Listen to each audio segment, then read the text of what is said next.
हरे कृष्णा। नमस्कार दोस्तों, आपका स्वागत है।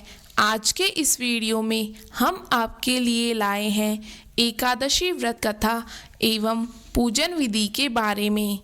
चैनल पर नए हो तो सब्सक्राइब अवश्य कर लें।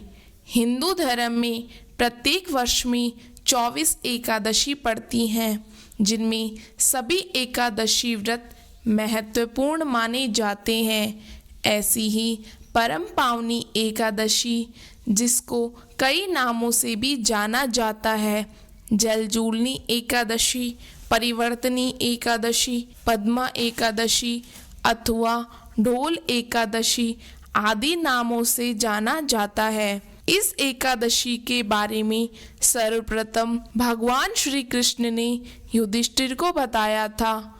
परिवर्तनी एकादशी भाद्रपद शुक्ल पक्ष की 11 को आती है। मान्यता ऐसी है कि इस दिन भगवान श्री कृष्ण की माता यानी यशोदा मैया ने प्रभु श्री कृष्ण के वस्त्र धोए थे।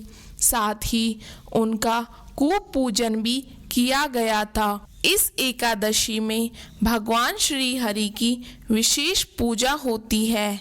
साथ ही हर मंदिर में उन्हें प्रेम पूर्वक झूले में झुलाया जाता है।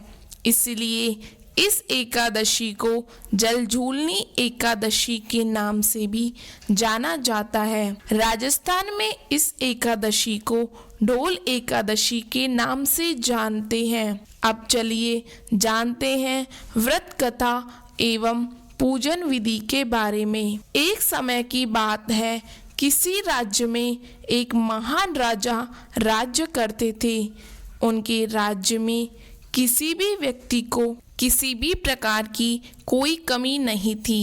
सभी आनंद पूर्वक रहते थे। लेकिन एक समय ऐसा हुआ कि बरसात के अभाव में राज्य में जल का संकट आ गया।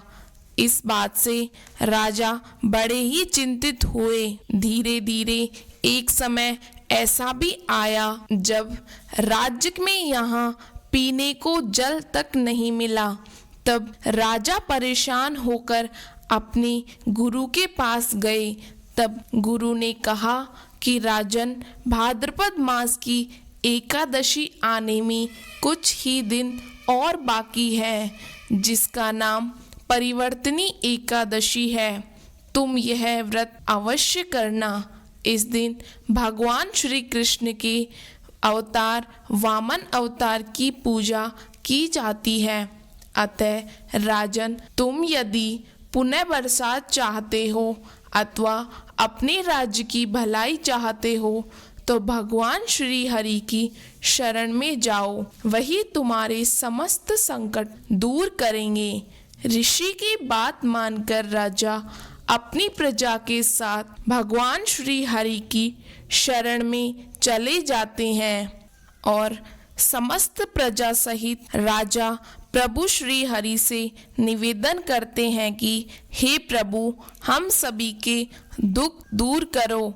इस व्रत के प्रभाव से राजा के यहाँ आकाशवाणी के साथ तेज बरसात होने लगी।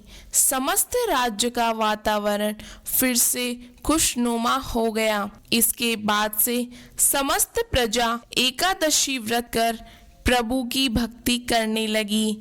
एकादशी के दिन दान करने का विशेष महत्व होता है। अतः इस दिन दान अवश्य करना चाहिए।